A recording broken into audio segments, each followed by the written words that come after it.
할렐루야. 옆 사람과 반갑습니다. 이렇게 인사 한번 나누겠습니다. 반갑습니다.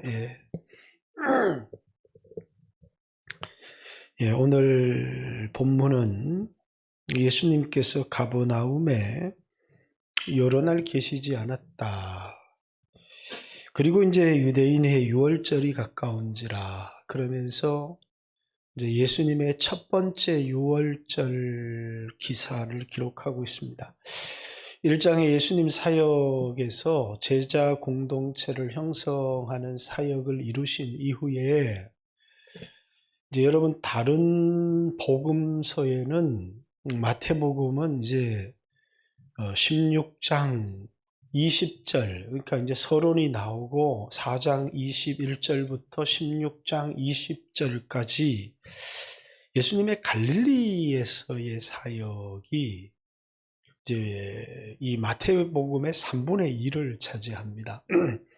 그리고 이제 예수님께서 예루살렘으로 올라가는 길에서의 사역이 또 한 4장, 5장에 걸쳐서 나오고 이제 예수님이 예루살렘 안에서의 사역은 이제 22장부터 28장 6장에 걸쳐서만 나오고 예수님이 예루살렘에서의 그 사역은 딱 한 번 예루살렘에서 있었던 사역을 기록하고 있어요. 근데 요한복음은 예수님의 갈릴리 사역들이 조금 이렇게 여기도 이제 12절에 이제 예수님이 어머니와 형제들과 가버나움에 내려가셨지만 아주 잠시 있었다라는 기록만 하고 이제 첫 번째 예수님이 예루살렘에 올라가서 6월절에 있었던 사역, 그걸 이제 첫 번째 6월절입니다.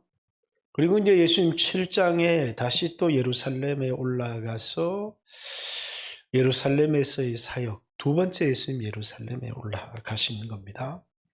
그리고 이제 12장에 예수님께서 이제 예루살렘 오리밖에 이제 베다니 그 마리아와 나사로의 집에서 자고 그리고 이제 예루살렘에 입성하는 세 번째 예루살렘에서의 사역이 나옵니다. 그런데 전부 다 공교롭게도 유월절과 관계가 있습니다. 유월절. 그러니까 예수님 3번 유월절을 지키신 얘기가 이 요한복음에 기록된 겁니다. 그러니까 이제 예수님의 공생애를 3년 또는 3년 반 이렇게 말하는 겁니다. 그러니까 다른 복음서에는 유월절 사건이 한 번 나와 있는데 요한복음에만 3번이 나와 있습니다. 그래서 이제 예수님의 공생애를 3년 또는 3년 반 이렇게 이야기를 하고요. 그리고 이제 오늘 본문에 이제 중요한 예수님께서 내 아버지의 집을 이제 장사하는 집으로 만들지 마라. 마태복음에는 강도의 굴렐로 만들지 마라. 이렇게 하나님을 향해서 내 아버지라고 이제 표현하신. 그래서 여러분들이 이제 창세기 긴 창세기 빼고 여러분들이 성경을 읽다 보면 이제 아버지, 내 아버지, 또 이제 예수님께서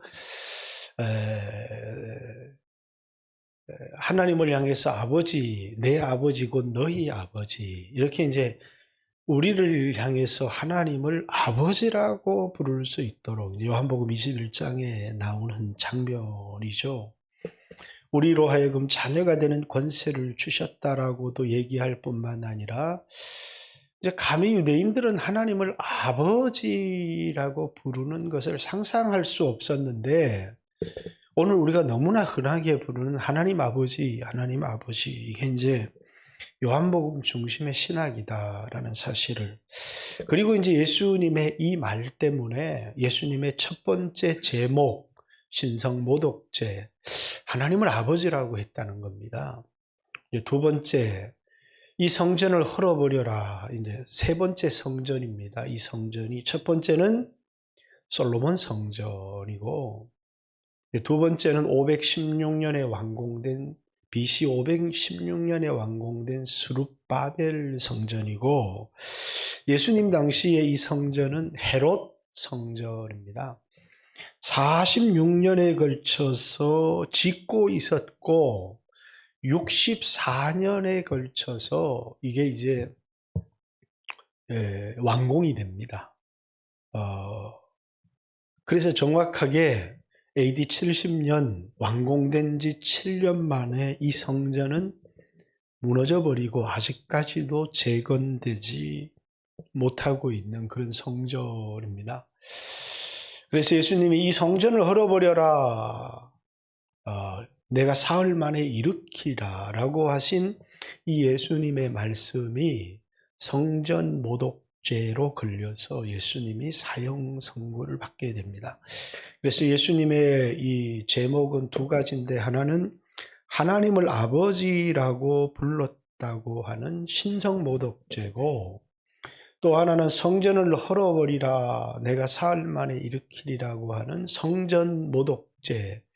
그런데 이건 종교적인 범죄잖아요. 그러니까 빌라도 앞에 가니까 죽일 죄를 찾지 못하였다, 이렇게 이제 말하는 장면이 이제 요한복음 18장 이후로 이렇게 나옵니다. 그런데 이제 여러분들이 딱 주목해서 제가 말씀을 드리고 싶은 하나, 왜 성전을 헐어버리라고 하신 이 얘기가 예수님 사역에 처음에 나오느냐라는 겁니다. 예수님이 3년 공생에 했다면 아마 이 말을 한 거는 마태복음에는 23장, 24장 성전 파괴 사건과 종말을 얘기하는 예수님 마지막 6월절에 얘기했을 것 같은데, 요한복음에는 예수님 공생의 시작에 예수님이 말씀을 하셨어요. 이제 그래서 이제 어떤 사람들은 예수님이 6월절 사건마다 얘기한 거다, 성경에 기록되어 있지 않죠. 그리고 이제 이건 이제 이 성경의 신약 복음에 나타나는 사건은 하나도 역사적인 순서를 따라 기록된 게 아니다라는 것이 이제 모든 신학자들의 공통적 견해입니다. 이게 이제 시간적 순서를 따라 기록한 게 아니고 신학적 순서를 따라 기록해 놓은 게 복음서입니다. 이게 어렵죠, 여러분한테. 그런데 이제 조금 여러분에게 이 얘기를 꼭 해야 되는 이유가 뭐냐면, 예수님을 이 제자들을 부르신 사건도 이제 마태복음은 17장 예수님 공생의 시작에 베드로에게 팔로미 나를 따라오너라 이렇게 얘기를 하는데, 이 요한복음에는 예수님께서 요한복음 20장에 이제 공생의 끝에 나를 따라오너라 이렇게 말씀하시고, 이제 성전 파괴하는 이 사건도 이거 헐어버려라 라고 하는, 내가 사흘 만에 다시 일으키리라고 하는 이 말씀도 이 공간복음에서는 예수님의 죽음 직전에 예루살렘에서 죽기 직전에 기록했는데, 요한복음에는 또 이걸 제일 앞에다가 당겨놓고 이야기를 하고 있습니다. 왜 그랬을까? 라고 하는 겁니다. 그래서 이건 이제 여러분들이 요한복음을 이해하는데 굉장히 중요하고, 또 이제 오늘 본문에서 얘기할 거니까 또 하나만 더 얘기를 합시다. 이제 공간복음에는 이제 베드로, 이 사도들의 이름이 대단히 이렇게 그들의 역할이 대단히 중요한데, 요한복음은 사도들이 그렇게 중요하지 않아요. 사도들의 이름도 명단도 기록하지 않고, 이제 도리어 중요한 사람이 이제 뭐 누군지도 알지 못하는 나다나엘, 또 이제 빌립, 또 이제 안드레, 이런 사람들의 이름이 기록되어져 있지, 뭐 베드로, 요한, 야고보, 뭐 야고보라는 사람은 이름도 제대로 기록되어져 있지를 않아요. 그러니까 왜 이 요한복음은 이렇게 사도들이 중요한 게 아니고, 또 이제 주는 그리스도시요 살아계신 하나님의 아들이십니다라는 이 가장 중요한 신앙 고백을 베드로가 하는데, 왜 여기 요한복음에는 이제 마르다라고 하는 여자가 세상에 오시는 그리스도십니다라고 하는 이 고백을 마르다라고 하는 여자가 할까라고 하는. 자, 이제 이 요한복음은 또 이제 여러분에게 얘기를 했지만 조금 이해를 하고 이제 오늘 본문을 봐야 됩니다. 여러분들에겐 어려운 이야기일 수 있지만 예수님이 요한복음 10장에 내게 이 우리에 들지 아니하는 다른 양들이 내게 있다 이렇게 얘기합니다. 그러면 이 우리는 누구냐면 예수님을 육신으로 보고 따르는 그때 예수님을 따르는 제자들이고, 이 우리에 들지 아니하는 다른 양은 예수님을 육신으로 보지는 못했지만 오늘 여러분과 저처럼 예수님을 믿는 사람들을 얘기하는 거죠. 이제 그들을 위한 기도가 또 요한복음 17장에 보면 제자들을 위하여 기도하면서 또 이제 20절부터는 누구를 위해서 기도하느냐면 이들을 인하여 나를 믿게 되는 그 사람들을 위하여 기도합니다. 그래서 요한복음은 누구를 염두에 둔 거냐면 예수님 당시에 이제 제자들을 염두에 둔 것이 아니라 예수님을 육신으로 보지 못한 오늘 여러분과 저 같은 사람의 신앙을 위하여 기록한 겁니다.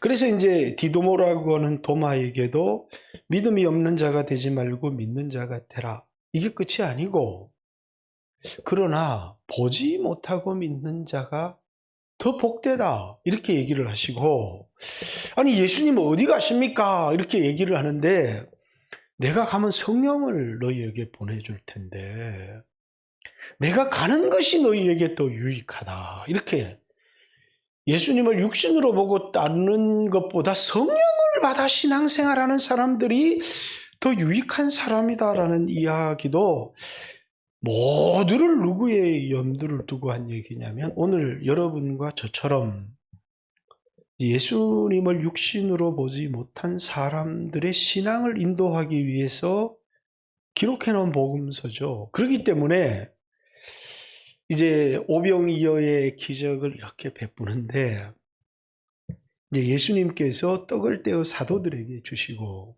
사도들이 그 떡을 떼어서 이제 무리들에게 이렇게 나누어집니다. 마태, 마가, 누가 똑같습니다. 그럼 누가 권위가 있어요? 사도적 권위가 대단히 중요한. 그래서 이제 초대교회는 아무나 가서 교회를 막 세우면 안 되기 때문에 사도들과 선지자들의 터 위에 세워진 에베소서 3장 20절처럼 그래서 이제 사도들의 가르침이 굉장히 중요한 건데 요한복음은 사도들의 권위를 싹 빼버렸어요. 왜? 이제는 사도가 없어요. 이제는 사도가 중요한 게 아니라 누가 중요한 거예요? 성령의 인도받는 게 중요한 겁니다. 오늘 우리 사도 없잖아요. 한 사람 한 사람이 성령을 받아서 성령의 인도를 받고 성령으로 예배하는 삶이 굉장히 중요한. 그래서 이제 이 성령이 우리에게 말씀해 주시는데 그 말씀도 성령님이 누구야 이렇게 말씀하시는 게 아니라 예수님이 하신 말씀을 생각나고 떠오르고 깨닫게 하심을 통해서 우리에게 말씀하신다는 거예요. 오늘날 무슨 신사도다.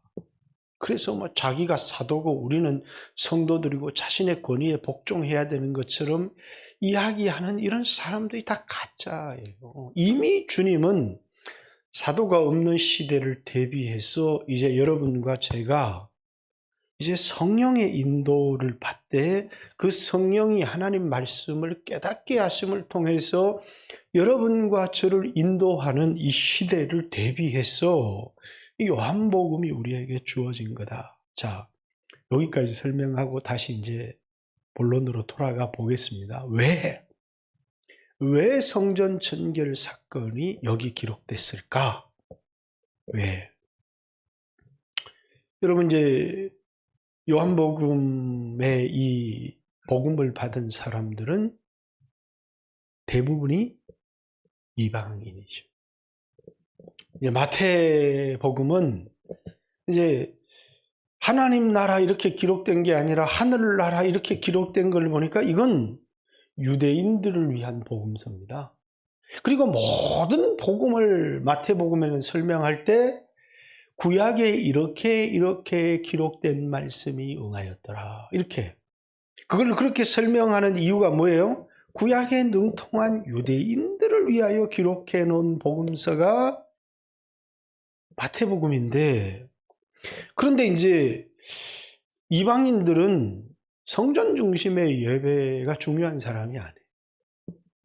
그러니까 하나님 앞에 예배를 드리는 성전은 뭐냐면 새로운 성전이 그들에게는 필요하죠. 새로운 성전. 그 새로운 성전이 뭐냐면 예수님께서 예루살렘에 있는 건물 성전 이거 헐어버려라. 그리고 예수님의 부활을 통해서 이루어질 유대인과 이방인, 남자와 여자 할 것 없이 한 몸이 된 교회가 하나님의 성전이죠. 그래서 이제 고린도전서 3장 16절에 너희가 하나님의 성전인 것과 그 너희가 하나님의 성전이다라는 이야기는 예루살렘에 있는 그 성전은 건물일 뿐이고 참 성전이 있는데 그 성전은 예수님의 몸이 참 성전이고 그 예수님의 성전을 대표하는 게 뭐냐면 이제 예수 믿는 사람들의 모임인 교회, 교회를 내 몸 이렇게 얘기를 했고 그걸 하나님의 성전 이렇게 얘기를 했습니다. 아마 이번 주일 설교의 핵심이 되어질 건데 예수님께서 아무 때든지 나를 본 자가 없거니와 요한 항상 예수님을 육신으로 보지 못한 사람들을 위해서 기록했는데 하나님을 사랑하는 사람은 누구를 사랑하는 게 하나님을 사랑하는 거냐면 보이는 형제 자매를 사랑하는 것, 교회를 사랑하는 게 하나님을 사랑하는 겁니다. 자, 그러니까 여기에서 중요한 게 여러분 뭐예요? 이제 새로운 성전이라고 하는 것은 예루살렘의 건물로 된 성전이 아니라 예수님의 죽음과 부활을 통해서 그를 믿는 사람들의 모임인 교회가 새로운 성전이고 그렇기 때문에 이제는 예루살렘에서 올라가서 드리는 예배는 예수님 시대로 끝이 나는 겁니다. 그래서 예수님은 예루살렘에 3번이나 유월절에 올라가셨지만 이제 요한복음 4장에 가면 이제 사마리아 여자가 나타나서 우리는 예배할 곳이 여기 있다고 하고 당신네들은 예배할 것이 예루살렘에 있다고 합니다. 이러면서 예배 장소에 대한 질문을 하죠. 예수님께서 이곳에서도 말고 예루살렘에서도 말고 자, 장소가 중요하지 않아요. 예배하는 자는 신령과 진정으로 예배할지니라. 그것이 참된 예배다라고 하는 얘기를 하고 있습니다. 자, 여러분들에게 미안합니다. 이게 조금 여러분들에게는 이해가 조금 어려울 수 있지만 어쨌든 이건 꼭 들어야 요한복음을 이해할 수 있는 그래서 여기 이제 요한복음 2장에는 이 성전 정결 사건을 이제 이렇게 기록해 놓아서 이제 이방인들도 하나님의 성전이 되었고 믿는 자들이 자녀가 되고 하나님이 성전이 된다는 것 그리고 이제 예루살렘에 있는 이 성전은 이제 필요가 없고 그래서 예루살렘 성전 체계를 완전히 무너뜨려 버리고 새로운 성전 체계를 가지고 요한복음을 시작하는 겁니다. 자, 이제 좀 쉬운 얘기로 돌아가 보겠습니다. 예루살렘의 이 유월절에 원래 예루살렘 인구가 한 8만 정도. 여러분 예루살렘 가봐서 알지만요. 자산동, 완월동 합쳐놓은 크기 정도가 이제 성벽이 있는 예루살렘인데 여기 8만이 살아도 어마어마한 인구가 사는 거죠. 그런데 이제 거기에 6월절이 되면 이제 요세푸스의 기록에는 220만 최다 인파가 모였대요. 그럼 여러분 한번 생각해 보세요. 자산동 만월동만한데 요즘 예루살렘은 신도시가 있어 크지만 220만이 모였다. 그러면 여러분 뭐 생각하겠습니까? 돈 벌 수 있는 좋은 기회죠. 사람들이 이렇게 모인다는 건 잠도 자야 되고 또 뭡니까? 음식도 사 먹어야 되고. 그런데 이 사람들이 다 오는 이유가 딱 한 가지 이유예요. 성전 예배 때문에 오는 겁니다. 근데 이제 성전에 들어가려고 하면 성전세라고 하는 걸 내야 돼요. 성전세. 이 성전세가 뭐냐면 반세겔입니다. 구약에서부터. 반세겔이 얼마나 되는 돈이냐면 2데나리온입니다. 그럼 한 데나리온이 얼마냐면 노동자 하루의 품삯입니다. 오늘 한국 일당으로 얘기하면 나라마다 다르겠지만 요즘 뭐 우리 국민 뭐 얼마 되는지 뭐 25만 원 이렇게 하루 일당을 치면 이제 50만 원에 해당하는 돈이죠. 그런데 이제 어떻게 돈을 벌까를 생각을 한 겁니다. 그래서 이제 반세겔 내면 되는데 돈을 성전에서 쓰는 돈을 따로 만든 겁니다. 그래서 세상에서 반세겔 내는 건 이건 세상에 더러운 돈을 성전에서 받을 수가 없기 때문에 성전의 돈으로 환전을 내라 이렇게 이제 환전을 하게 된 거예요. 근데 그 환전을 처음에는 몇 배를 붙였느냐면 이제 4데나리온을 가지고 오면 반세겔로 환전을 해주는 겁니다. 그러니까 환전료가 따블이죠. 근데 나중에는 이게 이제 이 2-3개를 가지고 와야 이게 이제 돈을 그러니까 몇 배를 착취를 하느냐면 이제 적게는 2배, 4개, 많게는 4배를 착취를 한 겁니다. 그러니까 여기 이제 있는 이 성전 안에 있는 이 제사장들이나 이런 사람들이 얼마나 부를 적적을 했겠어요. 그 어마어마한 뭐 헬라에서도 오고 로마에서도 오고 수없는 사람들이 성전에 예배드리러 오는데 성전에 들어가는 입장료가 성전 증축한다면서 반세겔인데 거기에 헬라 돈으로 내도 되고 로마 돈으로도 내고 되고 유대인 돈으로도 내야 되는데 그거 하나도 안 받는 겁니다. 성전 돈으로 환전을 해라. 그러면서 환전료를 2배 내지 4배로 이렇게 받은 겁니다. 자, 로마에서 오는 사람이 양을 잡아 제사를 드려야 되는데 양을 잡아 제사를 드리려고 이렇게 성전에 이렇게 이제 예루살렘 밖에서 이렇게 사가지고 이렇게 오면 이제 그 동물을 검사하기 흠이 있어서 안 됩니다. 그건 뭐 안 받는 겁니다. 멀리서 가지고 올 수도 없지만 예루살렘 인근에서 이제 그 1년 된 것을 사가지고 오면 무조건 대짜. 근데 꼭 성전 안에서 사야 돼요. 이 이방인의 성전의 뜰이 오늘 우리 평수로 한 1800평쯤 되는 꽤 크죠. 이제 거기에 수없는 장사꾼들이 모여 있는데 거기에 이제 양 한 마리가 이제 그 성전 밖에 나가는 것에 많게는 20배. 가격이 20배예요. 이제 요세푸스에서는 16배라고 기록해 놨는데 완전 바가지를 꽉 씌워놓은 겁니다. 그래서 성전에서 파는 양은 흠이 있어도 오케이. 바깥에서 가지고 온 거는 무조건 넣습니다. 그러니까 거기 제사장들이나 이런 사람들이 돈을 얼마나 끌어모았겠어요. 근데 예수님께서 돈을 내고 입장을 하셨는지 어떻게 입장하셨는지는 모르지만 예수님이 이 성전에 입장을 하셨어요.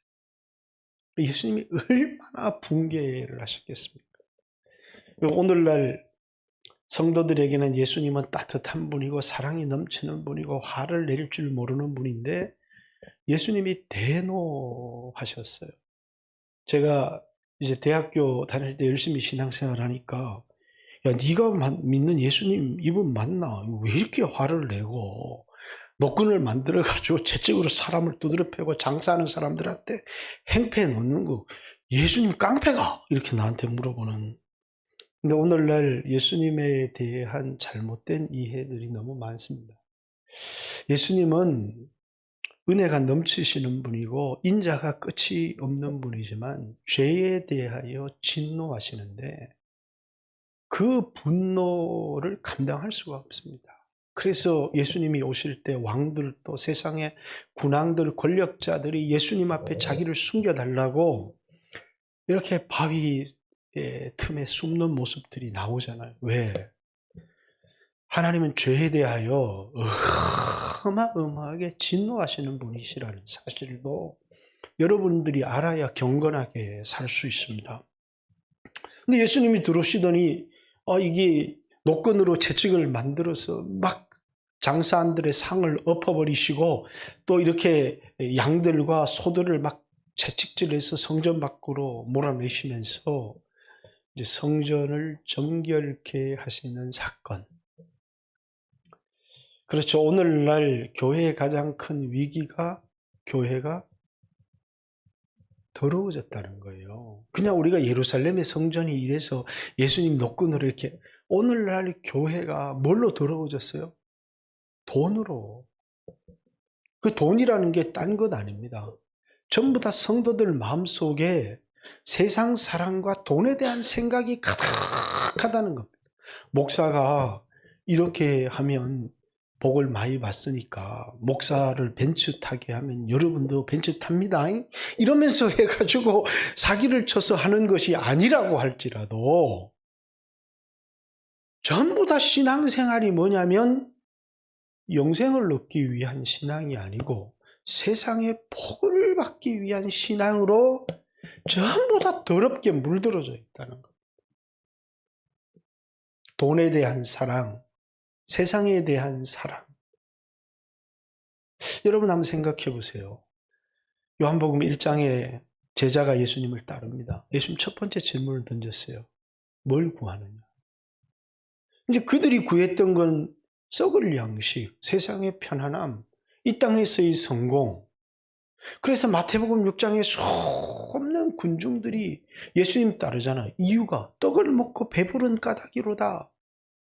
그러면서 예수님이 썩을 양식, 이 세상에 있는 돈 위에서 일하지 말고 영생하도록 있는 양식을 위하여 하라, 이렇게 얘기하신 이유가 뭐냐면, 수없는 오늘 그리스도인들이 성전을 더럽히는 게 뭐냐면 돈이라는 거예요. 세상 사랑. 그래서 요한일서 2장 15절부터 17절에는 이 세상이나 이 세상에 있는 것도 사랑하지 마라, 이렇게 요한이 우리에게 얘기를 하는 거죠. 왜? 그게 성전을 더럽히는 우상이기 때문에. 지금 예루살렘에 있는 이 성전도 뭘로 다 더러워졌어요? 돈과 세상 사랑으로 더러워진 거예요. 하늘에 대한 소망은 하나도 없고 보화를 전부 다 땅에는 막 가득 쌓아두면서 영생에 대한 관심이 없는 거예요.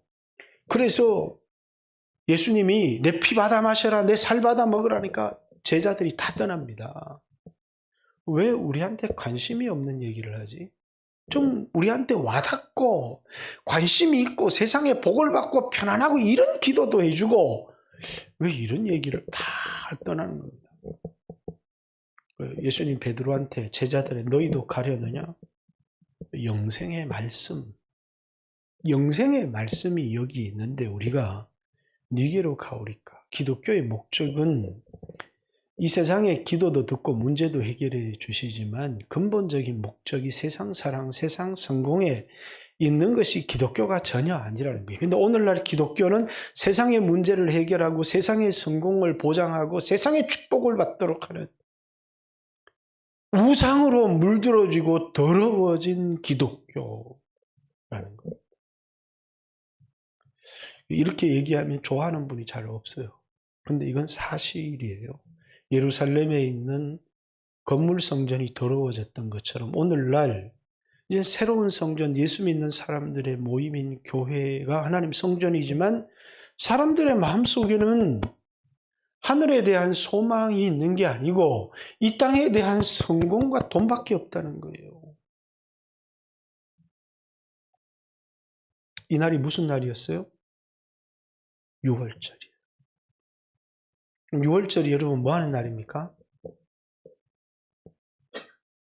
누룩을 제거하는 날이에요. 집안에 누룩이 남아있으면 그 누룩을 남겨둔 사람은 이스라엘 백성들 가운데 끊어지고 멸망하게 돼 있어요. 그럼 누룩이 뭐 누룽진가? 그거 아니잖아요. 고린도전서 5장 7절. 고린도전서 5장 7절.